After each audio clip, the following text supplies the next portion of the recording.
নবীর সাহাবী আব্দুল্লাহ ইবনে আব্বাস বলছে, প্রত্যেকটা গুনাহ মানুষের 5টা ক্ষতি করে। কয়টা ক্ষতি করে? এক, সাওয়াদান ফিল ওয়াজহি, চেহারা কালো করে দেয়। এজন্য নাফরমানের চেহারা লক্ষ পাউডার দিয়েও সুন্দর রাখতে পারে না, এরপরও দেখলে বোঝা যায় হ্যাঁ কোন জাতের মানুষ। বেনাম আমি তো আলহামদুলিল্লাহ সবসময় বলি যে আমারও যদি বলে যে বেনামাজি কেডা কেডা, আমি এমনি খার করে দিতাম, এমনি ডগ দেখলে বোঝা যায়। ডগ দেখলে বেনামাজি পাষাণের মতো পাথর চেহারা দেখলেই বোঝা যায় এটা বেনামাজি, কারণ চেহারা পাথর হয়ে যায়, চেহারা পাষাণ হয়ে যায়, চেহারা কালো হয়ে যায়। কালো নামাজি পাউডার দন লাগে না, পাউডার দেন না, হেয়ার এন্ড লাভলি ডলন লাগে না। নবী বলছে মান কাসুরা সালাতুহু হাসুনা ওয়াজহুহু। বাহ, আল্লাহ নবী বলেন যার নামাজ যত বেশি তার চেহারার সৌন্দর্য তত বেশি। আমার শায়েখ আল্লামা মুফতি মুশতাকুর নবী সাহেব, ওনার চেহারার দিকে তাকায় দেখো মিয়া কি সুন্দর লাগে। জিঙ্গাও এরপরে আপনি কি ক্রিম ব্যবহার করেন, জিজ্ঞাসা করেন যে হযরত আপনি কি ক্রিম ব্যবহার করেন, উনি বলবে রাত গভীরের সেজদার ক্রিম ব্যবহার করে।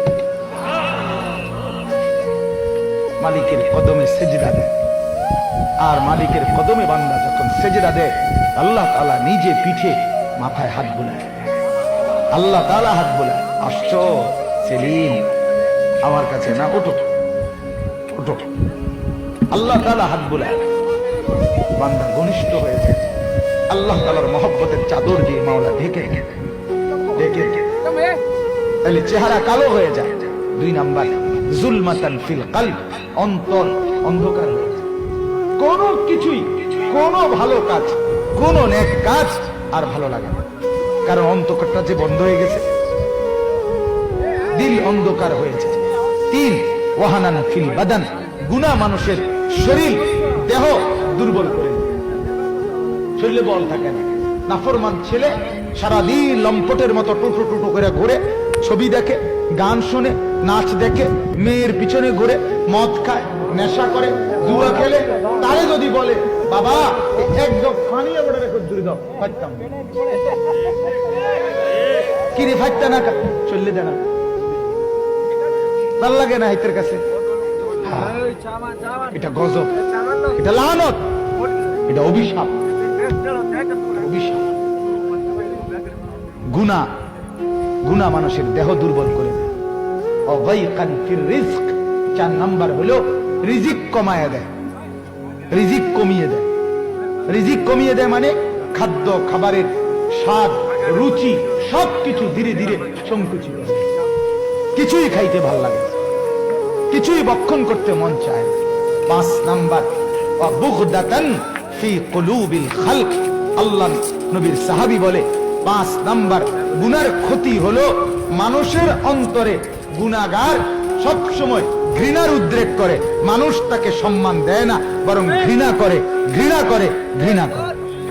আমি সব সময় বলি একটা উদাহরণ শুনেন। মনে করেন 60টা ছেলে একসাথে জুয়া খেলে বা মদ খায়, নেশা করে। এখন এই একজনের আপনি হেগল লগের আরেকজনের, মানে এই 60 জনের একজনের ব্যাপারে তাগরেই একজনের জিজ্ঞাসা করেন যে এটা কেমন, তোমার লগে যে চলে এটা কেমন, সেইটা বলবে উনি জোনায়েদ বাগদাদি, ঠিক না? বলবে না উনি বাইজিদ বুস্তামি স্বাস্থ্য ভাই। তো কি বলবে সে? জুয়ারি বলবে কিনা বলেন? নেশাখোর, গাঁজাখোর, ফেন্সিখোর, বাবাখোর, ডাইলখোর। বাবাখোর, আমি তো বাবাখোর, দাদাখোর, জ্যাঠাখোর, চাচাখোর, সোজা কথা। এটা বললি ভালো শব্দ দিয়ে পরিচয় দিবে না, ঠিক কিনা বলেন না কেন? আচ্ছা, এবার যদি ভালো মানুষকে বলেন এই লোকটা কেমন, তারাও বলবে এটা মদখোর, জুয়ারি, এটা চরিত্রহীন। তাইলে অসৎ তার সতীর্থ, তার বন্ধুদের কাছেও অসৎ, অন্যদের কাছেও অসৎ। আচ্ছা, এবার আসেন একটা লোক নামাজি, চরিত্রবান, 5 ওয়াক্ত নামাজ পড়ে, এই লোকটার ব্যাপারে একটা ছেলে জুয়া খেলে, নেশা করে, তারে জিজ্ঞাসা করেন যে এই লোকটা কেমন, সে বলবো ভাই আমি খারাপ হইতারি, কিন্তু